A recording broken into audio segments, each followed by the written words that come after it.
They vanished into the icy mist, without a sound, without a trace. No bodies were found. No wreckage. No final message scribbled in desperation. Just a man, his teenage son, and a handful of loyal men, swallowed by the Arctic silence. This is not a ghost story. This is a true account, unresolved, unsettling, and cold to the bone. This is the disappearance of Henry Hudson. Welcome to Samuel Podcast, where we journey through history's darkest mysteries and the minds lost within them. Today, we dive into a chilling enigma from the age of exploration. The name is Henry Hudson, a man you've likely heard of, thanks to the river and the bay that bear his name. But behind the textbooks, behind the charts and names carved into maps, lies a mystery as deep and merciless as the waters he once sailed. In this episode, we'll explore how one of the most renowned explorers of the 17th century vanished forever.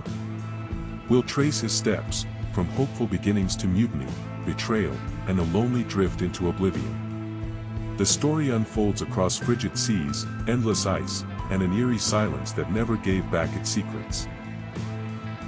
Summary of the story before the full dive. Henry Hudson was an English navigator obsessed with discovering the Northwest Passage, a legendary sea route that promised to connect Europe to the riches of Asia through the Arctic. But in his final voyage in 1610, the explorer would find only frostbitten betrayal. Trapped in the ice-choked Hudson Bay, tensions boiled into mutiny. One morning, Hudson, his teenage son, and a few faithful crew members were cast adrift in a small boat, and were never seen again. Now, let's journey back, piece by piece, and trace the footprints that led to one of history's most haunting disappearances. Main story begins. The year was 1610. England, eager to expand its power and wealth, funded voyages through powerful merchants, like the East India Company and the Virginia Company. The seas were uncharted, the risks were mortal, but the rewards potentially limitless. One man who heard this siren call was Henry Hudson, a seasoned explorer, already known for his daring attempts to push further north than any had dared. On April 17, 1610, Henry Hudson boarded a ship called the Discovery and departed from London, his mind set on the mythical Northwest Passage. With him was a crew of over 20 men, and his teenage son, John. This would be Hudson's fourth, and final, voyage. The voyage begins. The ship battled its way through the unforgiving North Atlantic, into frigid waters, past icebergs like floating tombstones. By June, they reached what is now called Hudson Strait. And by August, they entered a vast inland sea, Hudson Bay. At first, Hudson believed they had found the fabled passage to Asia. But soon the truth sank in. There was no outlet. No exit to the Pacific. They were surrounded by land. Winter was fast approaching, and worse, the ice was forming. Isolation and desperation. The Discovery became trapped in the ice near James Bay, a southern extension of Hudson Bay. They were marooned, encased in a frozen prison. The months dragged. Supplies ran low. Tempers frayed. Hunger gnawed at the men's sanity, and scurvy claimed many. But it wasn't just the cold that was deadly, it was the silence. The mental toll. The way isolation can turn men inward, and against each other. Hudson, by accounts, was both stubborn and obsessed. He refused to turn back. Even when the crew begged to return home, he insisted they press onward come spring. The victim, Henry Hudson. Let's pause for a moment. Who was Henry Hudson? A visionary? A tyrant? Maybe both. He had a family back in England, his wife, Catherine, and 3 other children besides young John, who sailed with him. His journals show a man driven by destiny, by discovery, but perhaps blinded by ambition. To his crew, Hudson was brave, but also unrelenting, even reckless. Discovery of the crisis, the mutiny. When the ice finally began to break in June of 1611, the crew made their choice. At dawn, under a gray sky and the haunting echo of breaking ice, the mutiny unfolded.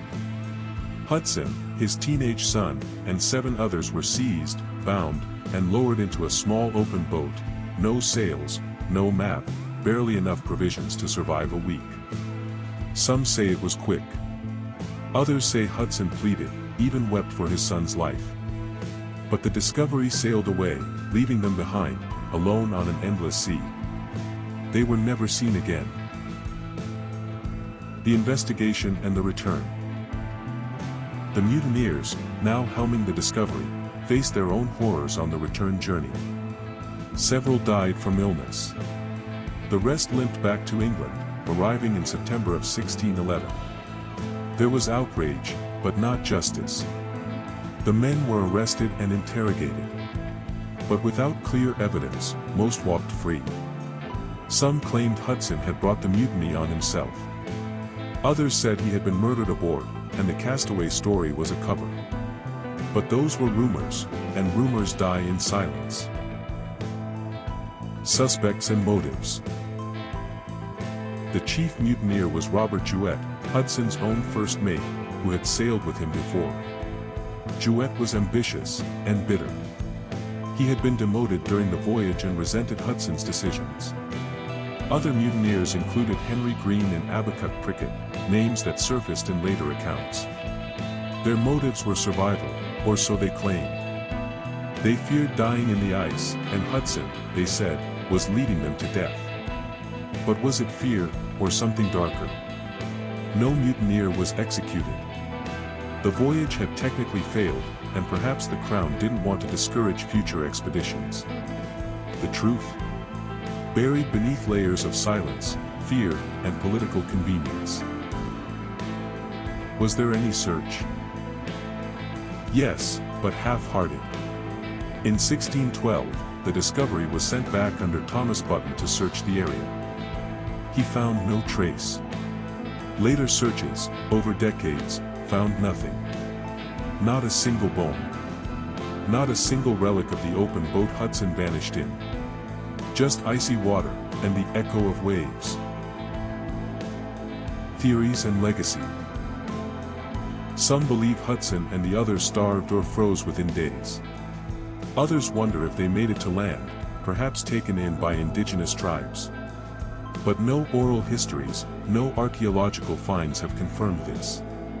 It's as if the ice took them, and the cold sea swallowed the evidence. Yet Hudson lives on, in name. The Hudson River. Hudson Bay. Hudson Strait. Immortalized on maps, but erased from life.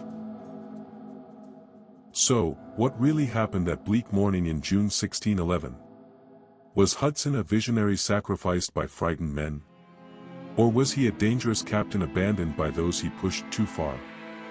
Did he die quickly in the cold, or live out his last days watching the horizon, waiting for a rescue that never came? We may never know. But we do know this: the sea does not always return what it takes. And some stories are fated to remain half-told, drifting forever in the silence of history.